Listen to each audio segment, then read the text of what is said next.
tenemos a Ricardo Chu en la línea telefónica. Vamos a platicar con él de algunos temas de política actual. Ricardo, ¿qué tal? ¿Cómo estás? Hola Ricardo. Javier, Ileana, muy buenas tardes, gusto en saludarlos. Oye, Ricardo, tú Igualmente. fuiste premio al político joven del año de la revista Valores, premio al liderazgo juvenil de la ONU, ganador del Global Democracy Award en Washington, en fin, debes de conocer muy bien de política. ¿Cómo estás viendo las cosas políticamente rumbo a 2021? ¿Cómo se va a componer esa elección? Bueno, Javier, más allá de ver cómo se pueda componer una elección, veo un proceso electoral muy interesante, porque como bien sabes, en este proceso electoral del 2021 será un proceso especial. Primero porque vamos a tener 6 millones de votantes más de los que hubo en el 2018. Esto quiere decir que vamos a llegar a 96 millones de votantes. También después de la reforma del 2014, por primera vez habrá reelección de diputados. Tenemos un partido que domina el Congreso con 254 legisladores, que es Morena. En 10 estados habrá voto electrónico para los residentes en el extranjero y en el estado de Jalisco pues emitirá el voto migrante. Sin embargo, en la Ciudad de México, el Congreso de la ciudad derogó la figura del diputado migrante. Tenemos 15 gubernaturas en juego, un total de 3.528 representantes populares. Me parece que será un proceso electoral muy importante para saber si se le va a dar continuidad al programa de gobierno de Andrés Manuel López Obrador o si habrá alguna oposición en el Congreso. Que te voy a ser sincero, yo veo un poco complicado que vaya a haber una oposición real.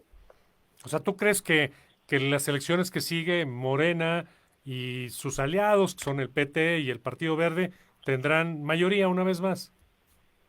No creo que vayan a tener una mayoría de 254 diputados, pero sí creo que van a tener mayoría. O sea, la primera minoría, digamos, ¿no? El grupo más grande, pero sin llegar a los 250, que es la mitad.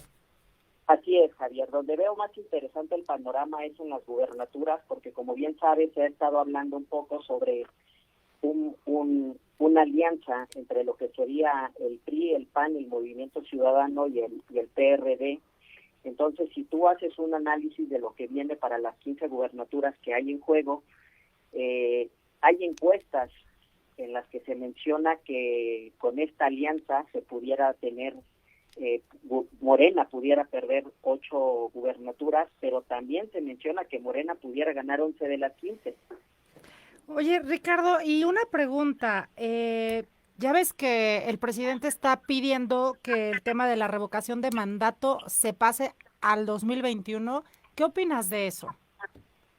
Mira, yo te voy a decir algo, Ileana. Para mí, a mí me encanta el tema de la revocación de mandato y te lo platico porque en alguna ocasión fui vicepresidente de un órgano latinoamericano, un órgano político latinoamericano, y para mí la revocación de mandato es meramente un proceso democrático directo. ¿Por qué es un proceso democrático directo? Porque el pueblo tiene la facultad o tiene la oportunidad primero de calificar, pero también de cesar de su cargo público a un funcionario mediante la votación. Oye, Hay que Ricardo, tomar en cuenta, dime. perdón, pero aquí no está la ley completa, ¿eh?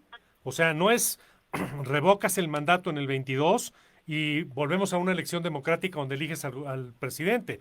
No, si ves bien la ley, está bien establecido quién queda como sustituto del presidente, que es el secretario de Gobernación y quien define el Congreso, y no implica nada democrático. Implica, ahora sí que el que se le dé la gana dejar al presidente en turno, sin haber pasado por las urnas, sin haber pasado por ningún lado, se queda los últimos 2 años y medio a acabar la presidencia. No sé si eso lo ves democrático o no.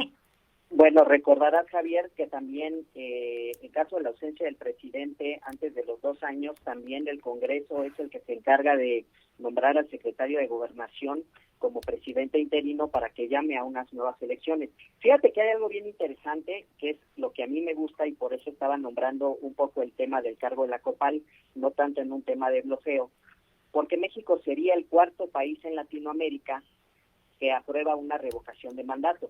El primer país es Ecuador, el segundo, que lo establece en el artículo 5 de su Constitución, el segundo es Bolivia, en el artículo 240 de la Constitución Política del Estado, El tercero es Venezuela en el artículo 72 de la Constitución de la República Bolivariana, y la Ciudad de México también cuenta con una revocación de mandato. Híjole, Voy a pues platicar, comparamos voy a decir un con poco. unas cosas terribles, perdón, pero casi Sí, casi nos comparas con Uganda o con la República Centroafricana que se comían a los bebés. O no, sea, pero estos países, Ecuador, Bolivia, Venezuela, son un desastre total. te voy a platicar qué es lo que a mí me parece interesante de la revocación de mandato en México y la revocación de mandato en los países latinoamericanos. Por ejemplo, la revocación de mandato en México se dice que ¿quién puede llamar a revocación de mandato? El presidente de la República, el 33% del Congreso de la Unión o el 3% de los ciudadanos, que estaríamos del listado nominal, que estaríamos hablando más o menos de 2.6 millones de ciudadanos. Pero, por ejemplo, países como Ecuador, países como Venezuela, países como Bolivia, se están pidiendo que sea el 15 o el 20% de la población los que llamen o soliciten una revocación de mandato. Pero además, lo interesante aquí es que, por ejemplo, hablemos de Ecuador, por ejemplo. Si tú ganaste por, no sé, 25,000 votos la elección, para que se lleve a cabo la revocación de mandato, tú tienes que llevar más de 25,000 votos como mínimo o un poco más. En México se te está solicitando nada más el 3%, o sea, prácticamente nada para un país que realmente pues es grande en cuanto a su población. Oye, Ricardo, ¿y tú crees que Dime. si se llega a dar la revocación de mandato en el 22, ¿se va Andrés Manuel o se queda a acabar su periodo? No creo que se vaya a ir. Esto no es un tema pro Morena. Yo soy una persona que se define como socialdemócrata.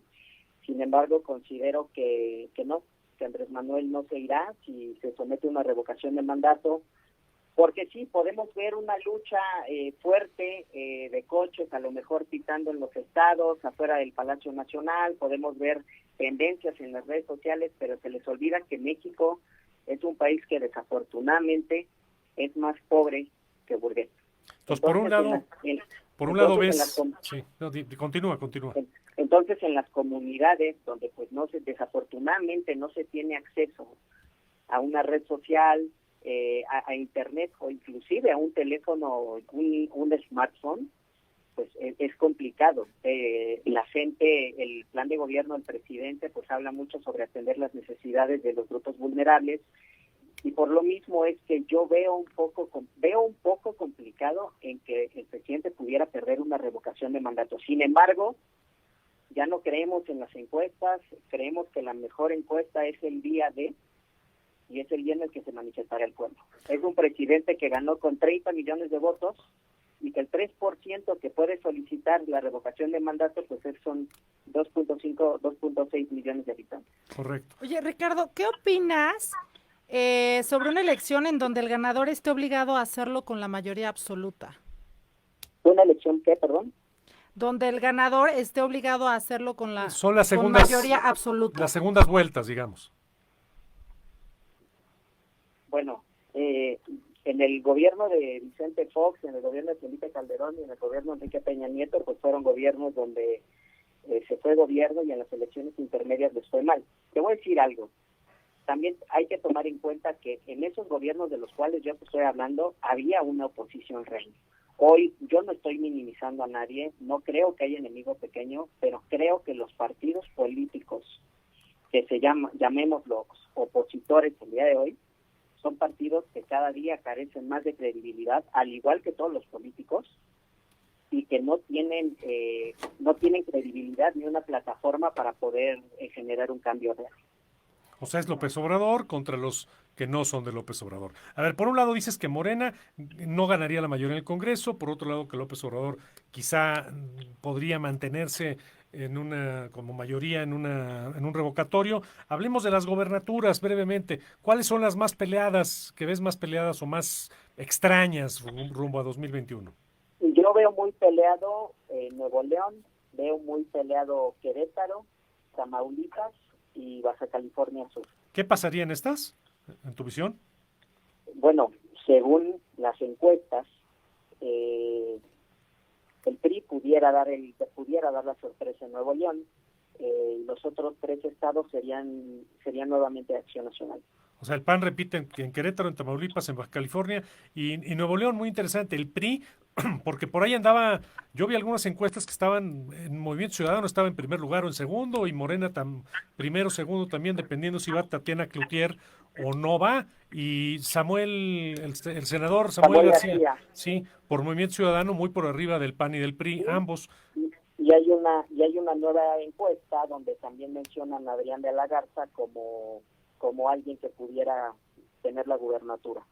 Sí, incluso, sí, tiene razón, ¿eh? Están arriba, pero no hay mucha diferencia entre los cuatro. Quizás sea una elección donde pueda ganar la gobernatura alguien con menos del 33% de los votos. Con 30, hasta con menos del 30% de los votos pueden llegar a ganar la gobernatura si se divide muy estratégicamente el electorado. Además, en Nuevo León se pintan solos, ¿eh?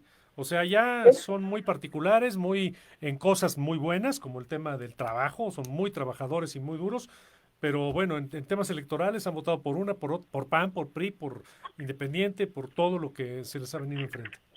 Este es un dato muy interesante, Javier, porque hoy el enemigo a vencer, bueno, no es el enemigo de hoy, es el enemigo de ya varios procesos electorales, es el abstencionismo. Entonces, en la preferencia de partidos que mencionaba Mitofsky hace unos días, por ejemplo, le dan el 39.7 de preferencia electoral a Morena, pero también le dan el 23.6 a la gente que no va a votar por ningún partido o que no cree en ningún partido político. Así es. Entonces, el enemigo siempre a vencer es el abstencionismo. Ahora, algo más interesante, yo a título personal considero que el tema del COVID-19 es un asunto que va por lo menos para un año, en lo que se encuentra una vacuna preventiva y una cura. Y la parte económica puede quedarse aquí el resto del sexenio, ¿eh? Sí, no, pero espérame. ¿Cómo se van a llevar a cabo las campañas electorales en tiempos de COVID? Porque no puedes hacer eventos masivos. A lo mejor a nosotros, ¿no? Que nos gusta mucho estar en el mercado, conviviendo con la gente, yendo a las colonias populares y demás, pues eso se va a tener que eliminar. Vamos a tener que diseñar nuevas estrategias electorales para poder salir victoriosos en una elección. Ese también es un dato muy interesante, el saber cómo se van a llevar a cabo las campañas electorales el próximo año con esta lamentable situación del COVID-19. Eso va a ser muy, Sí, interesante, muy interesante. Ricardo. Pues tenemos que Gracias, irnos a Ricardo. corte, te agradecemos mucho toda la información, es muy interesante lo que has dicho y en el futuro ojalá nos puedas seguir ilustrando con lo que tú conoces.